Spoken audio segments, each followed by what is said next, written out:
Hi, my name is Colin Clark.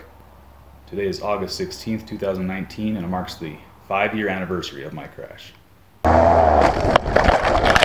You may have seen a video of me crashing into a box canyon somewhere on YouTube, or somewhere else, who knows. But I'm going to analyze that crash today. But first, I'm going to tell you a little about my life. I'm 41 years old, soon to be 42. I was born somewhere in Alaska and bounced around southern Utah for most of my life. My father was a school teacher, my mother a school nurse. I'm a member of the Church of Jesus Christ of Latter-day Saints and try to live by their teachings. I joined the United States Army at 20 years old. I served as a mechanic for the infantry and the artillery.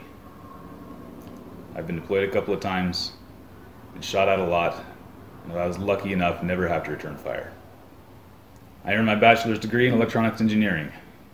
Had a wonderful job as an RF engineer in St. George, Utah, but over my time in St. George, I slowly became poisoned to pesticides.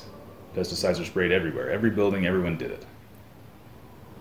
And over time, I became extremely sensitive to pesticides and other benzene-containing chemicals. I became so ill that I was forced to leave St. George, and I moved to Cedar City. I haven't had a full-time job in over 3 years. I can't be around anything that has a fragrance. Cologne, perfume, laundry detergent, dryer sheets. Can't be around pesticides or herbicides. It's the most detrimental thing that's ever happened to me in my life. I volunteer every year for the Ironman St. George, and I ride my motorcycle in the motorcycle team there. Since my paramotor crash, I bought another machine. I started speed flying. I got my free flight certification and started free flying. I don't like that as much. Jumping off a cliff just doesn't suit me. And I still fly to this day. Before I explain the crash, I want to make one thing perfectly clear. This was the fault of no one but me. I was 100% responsible for this crash. No one else can be held liable for what I did. My instructors told me not to fly in places like that. I had intermediate syndrome. I flew in places like that. I loved to nap at the earth. I'm not like that anymore. Just remember, that was my fault, my crash. Let's start here. That is Craig. That's not me. A lot of people are confusing me with Craig. I don't fly a trike. This is me, using legs for landing gear. Our goal that day was to fly up to Pine Mountain there in the distance. We were planning on doing some ridge soaring or just checking it out. We'd never been there before. We'd flown Pine Canyon a few times. We'd never been up to the mountain. Here we were flying high, but me and my adventurous type wanted to get lower and closer to that earth. And so I started flying down.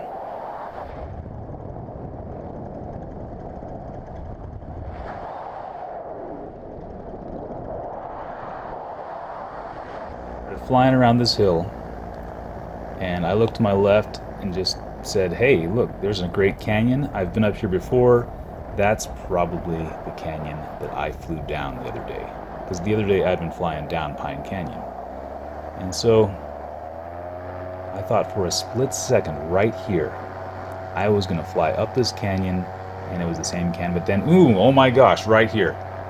29 seconds from the point of impact, I realized I'm in the wrong canyon, and I'm going to crash, and I'm probably going to die. I looked at the end of the canyon, saw that it ended, so I hugged this right wall here. Then I tried to hug the left wall so I could make this turn as tight as I could. And here, I hit it, and I couldn't make it. That was just an awful crash. Holy cow. Oh my gosh, just thinking about it, man, brings back such memories.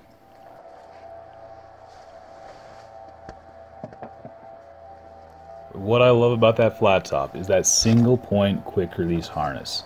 One pull and I was out of this paramotor. It was awesome. I still think that's the best thing about the paramotor. Well, you know, other than the fact that it had enough pilot protection that it saved my life. The quick release harness is still the best thing about it.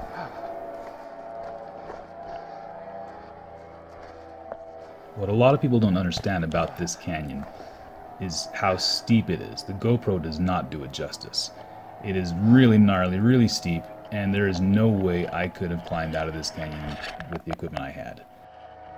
That's Craig up there. He thought for sure I was dead. But he saw me walking around down there. I gave him a wave, said I'm okay, sent him a text message. He went back and got his truck, and I walked out of this place. It was an awful long walk. Now this was quite a traumatic experience for me psychologically. I had trouble sleeping for about 3 weeks after this, because every time I'd shut my eyes, all I could see was that cliff face fast approaching me. I was going through a lot of shock after this crash. It didn't really hit me until later when I walked down out of this canyon, how bad it was.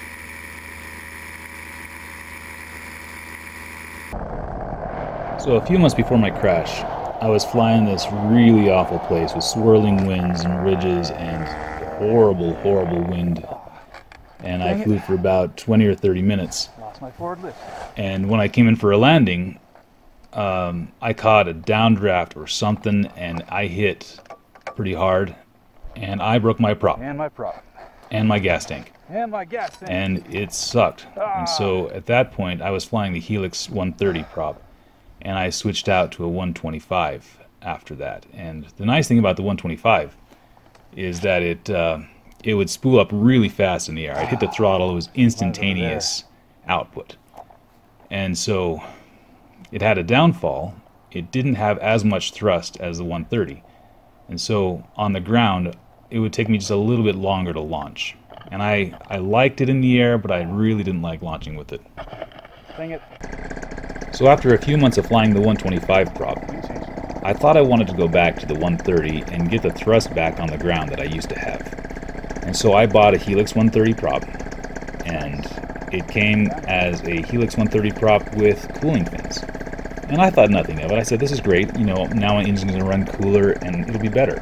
I stuck it on my Paramotor, and right away I didn't have the throttle that I used to have.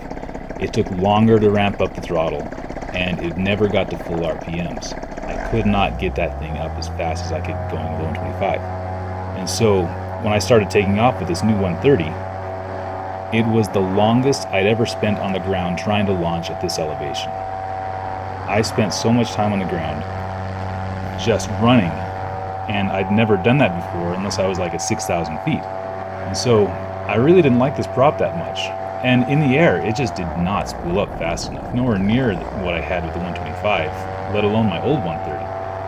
And so this is my first flight with a new prop. My second flight with this prop was my crash. And so I'm not going to blame the prop. I'm just pissed off that I got a prop that I couldn't speed up with. All right. So Greg and I, we're up on Prospector, one of the mountain bike trails up by St. George. It's the closest trail to where I crashed. It's about 2 miles that way. We're gonna get off the trail somewhere up there, and we're gonna start walking. It's about a mile off the trail, and we'll see how it is. So this is part of it right here. I came down, we were about 500 feet up, and I flew down and did a dive between these two hills here. I came across, flew over this little sandy sagebrush hill, and I was heading out to Pine Mountain up there. We were planning on going ridge soaring middle of August, see if we could make it to the top, and then come back. I had flown down a canyon a little that way just a couple weeks earlier. It was beautiful, large. When I came across this hill, I turned on my left, and all I could see was like a little valley. And for an instant, for a split second, all I thought was, oh, there's my canyon. I touched the left brake, turned left, and instantly realized I was in the wrong place. I wasn't thinking. It was stupid, and I paid for it. All right, so right here we're about 40 feet. This is the entrance to the canyon. So I crashed probably around 3,600 if I could guess. So here we are at the mouth, the base of this canyon. I'm just gonna film it all the way up. It's really rough. What's really interesting is when I started hiking down, there were mountain lion paw prints everywhere, like huge, like the size of my palm. Yeah, and so Whoa. this time, Yeah. oh, here's the rattlesnake den right here. That's where they're gonna be. So now people have been commenting a lot about seeing Indian petroglyphs or something up here. I want to look and find them.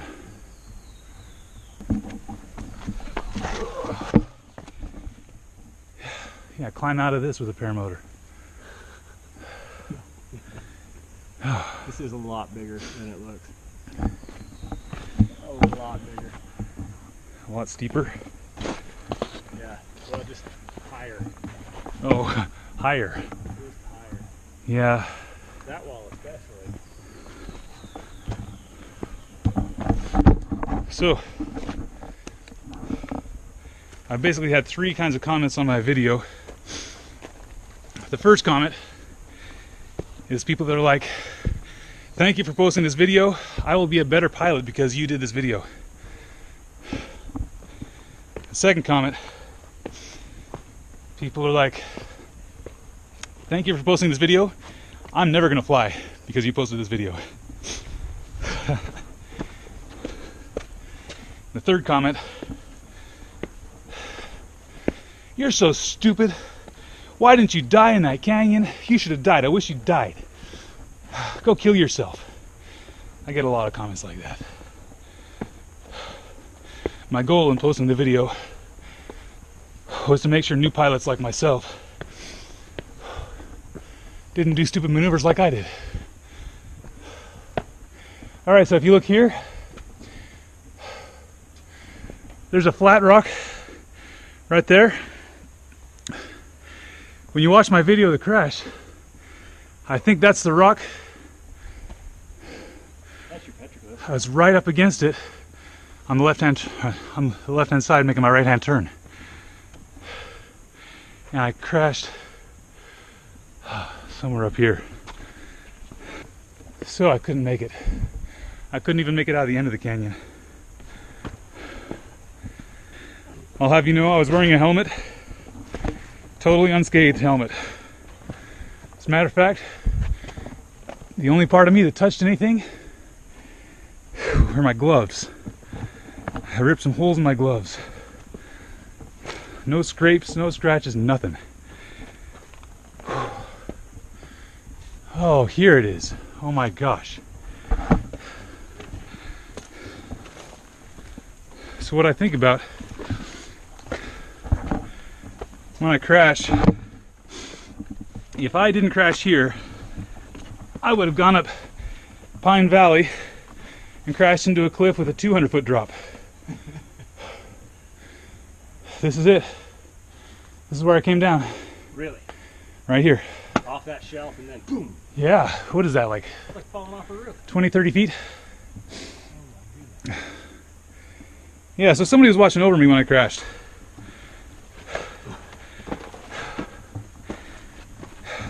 They were like, you need to turn up this canyon. If you don't turn up this canyon, you're going to turn up another canyon further down the way and fall 200 feet and die. So, yeah, I was being watched over. 3570. So we've come up 200 feet since the bottom. My scrape mark is right there. All right, there's my first point of impact. Oh, that's it. Oh my gosh, I thought it was clear up there. Yep, that is my scrape mark where I hit. Oh yeah, yeah. You can see the left side up there on the there, and the right side here, the skids. Hang on. Wait a minute. Oh, dude, what's this? That's a nasty scrape. So, I didn't want to break my legs when I hit, and so I picked up my feet. My frame hit here, my skids hit there, or did my skid hit here, my skid hit there? Dude, it was just like, there are 3 spots. You can't see it from my point of view, but right here you can see it. I hit 3 places. what's interesting is the cage bent around my body. Really? And it like protected me from all the crap that was around here. All right, no petroglyphs still. All right, so I'm standing at my second point of impact. The first one is up there, so it's about 30 feet higher from where I'm standing now. The second point is here. I landed in this spot somewhere right here on my back, and this is where I broke my tailbone and went off the ledge. And somewhere along the way, there's a little rock which saved my life. As I came to this point here, for a split second, I realized I was still alive and I was okay. I was going to make it. And then I rolled off the edge, and I was coming down head first, and I said, "Oh, this is where I die." And then I stopped. My whole paramotor flipped over. I put my feet down on the ground, unclipped out of my harness. It was amazing. I stopped just a foot from the bottom because my paraglider caught some lip right here where these rocks are. This is a gnarly canyon. I go straight up.